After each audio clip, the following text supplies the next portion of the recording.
Film की शुरुआत होती है एक चोरों के गैंग से, जिनके चेहरे मास्क से ढके होते हैं।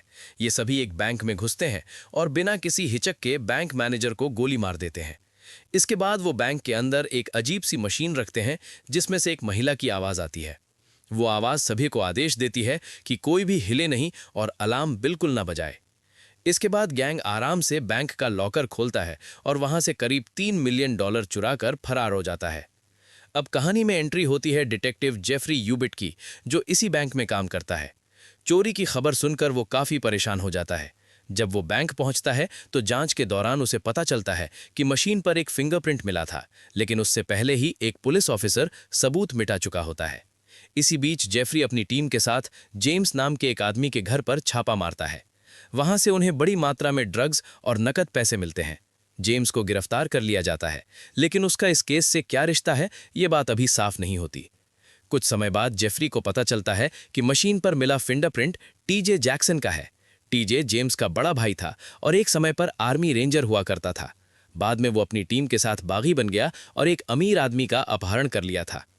उस ऑपरेशन में पूरी टीम मारी गई थी, लेकिन टीजे की लाश कभी नहीं मिली और अब कई साल बाद उसका फिंगरप्रिंट मिलना सबको हैरान कर देता है। जांच के दौरान जेफरी को शक होता है कि ड्रग रेड में मिले पैसे गायब हैं। उसका सीनियर मान लेता है कि उसने पैसे छुपा लिए हैं, क्योंकि उसकी पत्नी को चौथे स्टेज का कैंसर है और इलाज के लिए उसे पैसों की सख्त जरूरत है।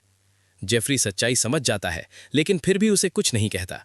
दरअसल जेफरी अपने सीनियर को पसंद नहीं करता, क्योंकि अतीत में उसकी पत्नी की हत्या हुई थी और असली कातिल को पैसों के दम पर बचा लिया गया था। यही वजह है कि जेफरी सिस्टम से नफरत करता है। अब कहानी आगे बढ़ती है जब वही गैंग एक दूसरे बैंक के मैनेजर को किडनैप कर लेता है और उसकी फैमिली को मारने की धमकी देता है। डर के मारे मैनेजर उनकी बात मान लेता है। गैंग बैंक में घुसता है, गार्ड को गोली मारता है, लेकिन जानबूझकर उसे मरने नहीं देता। वो लोग लॉकर से पैसे और कुछ अहम डॉक्यूमेंट्स चुराते हैं। बैंक से बाहर निकलते वक्त वो एक सिक्योरिटी ऑफिसर को भी मार देते हैं, ताकि कोई गवाह न बचे। इस वारदात के बाद एक चौंकाने वाला मोड़ आता है। पता चलता है कि चोरी किए गए $3 मिलियन गरीबों को डोनेट कर दिए गए हैं। मीडिया में ये गैंग एक ही दिन में पब्लिक हीरो बन जाता है। लेकिन सवाल यही है कि क्या ये सच में हीरो हैं? डिटेक्टिव को आखिरकार उस एसयूवी का नंबर प्लेट मिल जाता है जिससे लुटेरे फरार हुए थे। इसके बाद वो अपने साथी वेल्स को अपने साथ काम करने के लिए कहता है, ताकि मिलकर इस गाड़ी पर नजर रखी जा सके। दोनों मिलकर एसयूवी को ट्रैक करना शुरू कर देते हैं।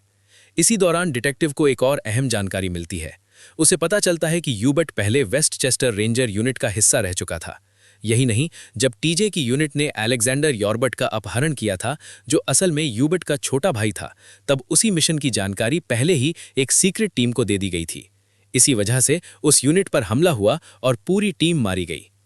आर्मी से निकलने के बाद यूबट ने उसी आदमी को अपने सिक्योरिटी सिस्टम में नौकरी दे दी थी। डिटेक्टिव को अब साफ समझ आने लगता है कि ये सब महज इत्तेफाक नहीं हो सकता। कुछ समय बाद डिटेक्टिव के पास एक गुप्त फाइल आती है, जो गैंग के ही एक मेंबर ने भेजी होती है।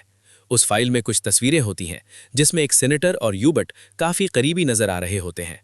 इसके अलावा कुछ दस्तावेज भी होते हैं, जिन्हें पढ़कर डिटेक्टिव को पता चलता है कि बैंकिंग सिस्टम में बहुत बड़ा करप्शन चल रहा है और इसका मास्टरमाइंड खुद जेफरी यूबट है। शाम को डिटेक्टिव अपने घर लौटता है, तभी उसके लैपटॉप पर एक अनजान नंबर से वीडियो कॉल आती है।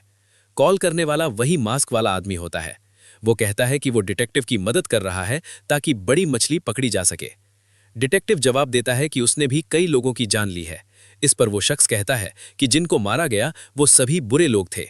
डिटेक्टिव साफ कह देता है कि चाहे जो हो, वो उसे भी गिरफ्तार करना चाहता है। इसके साथ ही कॉल कट हो जाती है। अगले सीन में डिटेक्टिव यूबट से मिलने जाता है और उसके सामने सारी सच्चाई रख देता है। वो कहता है कि यूबट एक करप्ट इंसान है, जबकि उसका छोटा भाई अलेक्जेंडर उससे बिल्कुल अलग सोच रखता था। अलेक्जेंडर ने एक डायरी भी लिखी थी, जिसमें उसने बताया था कि कैसे सरकार और बैंक मिलकर आम लोगों को लूटते हैं। ये सब सुनकर यूबट गुस्से में आ जाता है और डिटेक्टिव को अपने ऑफिस से बाहर निकाल देता है। जैसे ही डिटेक्टिव नीचे पहुंचता है, वहां गैंग के लोग आ जाते हैं और अचानक फायरिंग शुरू हो जाती है। इस मुठभेड़ में गैंग का एक सदस्य मारा जाता है। अब दो लोग बचते हैं। एक को डिटेक्टिव गन पॉइंट पर ले लेता है, जबकि दूसरा एक मासूम लड़की को बंधक बना लेता है। हालात को संभालते हुए डिटेक्टिव उन्हें मौका देता है कि वो पैसे लेकर वहां से भाग जाएं। गैंग ऐसा ही करता है और इस तरह कई बेगुनाह लोगों की जान बच जाती है। इसके बाद डिटेक्टिव अपनी टीम के साथ मीटिंग करता है। वो बताता है कि बहुत पहले वेस्ट चेस्टर में एक प्लाटून थी जिसमें यूबर्ट, बैंक मैनेजर और सेनेटर तीनों साथ में सोल्जर रह चुके थे। बाद में सब ने अलग अलग रास्ते चुन लिए। अलेक्जेंडर की मौत के बाद सारी प्रॉपर्टी यूबर्ट को मिलने वाली थी, लेकिन कुछ कानूनी पेंचों की वजह से यह पूरा मामला उलझा दिया गया। डिटेक्टिव को यकीन हो जाता है कि अलेक्जेंडर की हत्या एक सोची समझी साजिश थी। अब वो गुप्त फाइल मीडिया में लीक कर दी जाती है। यूबर्ट का सच पूरी दुनिया के सामने आ जाता है और वो घबरा जाता है। वो जल्दी जल्दी अपने सारे पैसे प्राइवेट प्लेन से ट्रांसफर करवाने लगता है और शहर छोड़ने की तैयारी करने लगता है। डिटेक्टिव को शक होता है कि यूबर्ट हेलीकॉप्टर से भागेगा, इसलिए वो उसका पीछा शुरू कर देता है। इसी बीच डिटेक्टिव को पता चलता है कि टीजे की पत्नी एक सिंगर है और आज उसका लाइव शो है। डिटेक्टिव वहां पहुंचता है और वहां उसे खुद टीजे जिंदा नजर आता है। टीजे अपनी मौत का नाटक कर रहा था और उसकी पत्नी को भी नहीं पता था कि वो जिंदा है। डिटेक्टिव टीजे को पकड़ लेता है और पूछताछ करता है। टीजे बताता है कि उन्हें गलत जानकारी दी गई थी कि अलेक्जेंडर के घर आतंकवादी और अवैध हथियार है, लेकिन जब वो लोग वहां पहुंचे तो अंदर सिर्फ कॉलेज के स्टूडेंट्स थे जिन्हें मार दिया गया था। इससे पहले कि वो कुछ समझ पाते, पीछे से हमला कर दिया गया और सब कुछ बर्बाद हो गया। या इसके पीछे कोई बहुत बड़ा और खतरनाक खेल चल रहा है। टीजे ये तो बता देता है कि उस हमले में सब मारे गए थे, लेकिन वो ये नहीं बताता कि वो खुद कैसे बचा। दूसरी तरफ डिटेक्टिव को शक होने लगता है कि बैंक लूट में शामिल टीम के पीछे कोई अंदर का आदमी जरूर है। डिटेक्टिव पैसों का पता लगाने के लिए अपने 2 लोगों को जेम्स वॉटसन के पीछे भेजता है, क्योंकि उसे यकीन होता है कि चोर आखिरकार पैसे के लिए ही लौटेगा। लेकिन तभी वहां पुलिस पहुंच जाती है। फायरिंग में एक चोर मारा जाता है, एक पकड़ा जाता है और तीसरा फरार हो जाता है। जब ये बात डिटेक्टिव तक पहुंचती है तो वो अपने सीनियर पर गुस्सा करता है। उसे समझ आ जाता है कि पूरा प्लान पहले से सेट था। तभी डिटेक्टिव को पता चलता है कि वेल्स ने उससे एक अहम बात छुपाई थी। वो उसकी फाइल चेक करता है और पता चलता है कि वेल्स भी 2011 में उसी यूनिट का हिस्सा था, लेकिन उसने ये बात कभी किसी को नहीं बताई।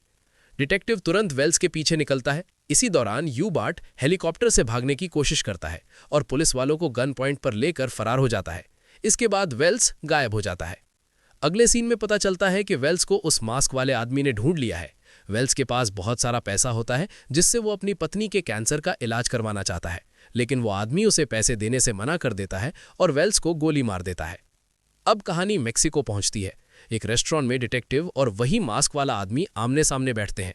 वो आदमी पूरी सच्चाई बता देता है। असल में वही इस पूरी लूट की प्लानिंग का मास्टरमाइंड का, वही गैंग का लीडर था और उसका मकसद सिर्फ पैसे नहीं बल्कि अलेक्जेंडर और टीजे का बदला लेना था। वो बताता है कि ऑपरेशन के दिन उसे पहले से शक था कि कुछ गड़बड़ है। बाद में जब हमला हुआ तो सब मारे गए और सिर्फ टीजे बचा। उसी दिन से उसने बदले की कसम खा ली थी। अब वो डिटेक्टिव से कहता है कि वो यूबर्ट को मार देगा, लेकिन डिटेक्टिव कहता है कि ये काम वो खुद करेगा। इसके बाद डिटेक्टिव यूबर्ट के पास पहुंचता है और चाकू मारकर उसे खत्म कर देता है। आखिर में डिटेक्टिव को पता चलता है कि जिस आदमी ने उसकी पत्नी की हत्या की थी उसे भी उसी मास्क वाले आदमी ने मार दिया था। इस तरह अनजाने में ही डिटेक्टिव का बदला भी पूरा हो जाता है। इसी के साथ ये मिस्ट्री थ्रिलर फिल्म खत्म हो जाती है।